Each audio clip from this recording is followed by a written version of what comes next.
আসসালামু আলাইকুম রহমতুল্লাহি ওয়া বারাকাতুহু। কুরবানি ঈদ নিয়ে আমাদের কিছু কথা এবং কুরবানি ঈদে কীভাবে কী বন্টন করতে হয়, কাকে কীভাবে দিতে হয় সে নিয়ে বিশেষ কিছু কথা বলবো।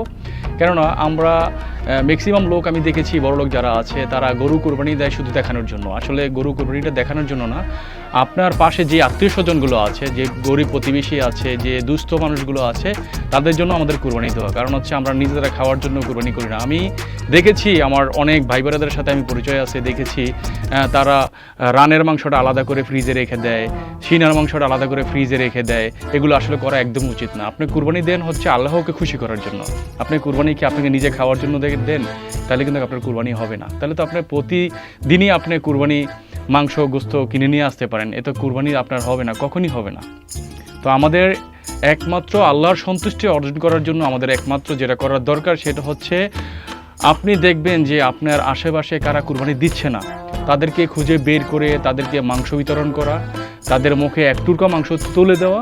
এতে করে কি হবে, আপনারও সওয়াব হবে এবং আপনার কুরবানি আল্লাহ তাআলা কবুল করে নিতে পারে।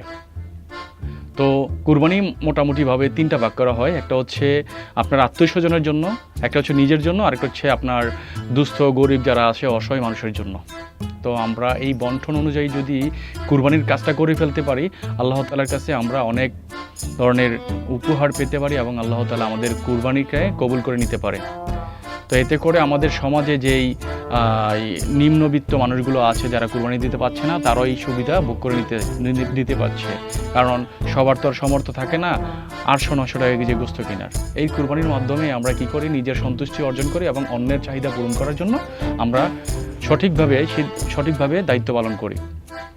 তো যদি আমার এই বয়ানগুলো আপনাদের ভালো লাগে, যে আমার বক্তব্যগুলো আপনার ভালো লাগে বা আমার কন্টেন্ট যদি আপনাদের ভালো লাগে, অবশ্যই কন্টেন্টটা শেয়ার করবেন এবং সবাইকে জানিয়ে দেওয়ার জন্য আপনাদের অনুরোধ করা রইল।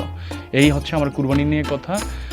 যদি আমার কথায় কেউ কষ্ট পেয়ে থাকেন, অবশ্যই আমাকে ক্ষমার দৃষ্টিতে দেখবেন, কারণ হচ্ছে আমি ছোট মানুষ, যতটুকু জেনেছি ততটুকু বলেছি।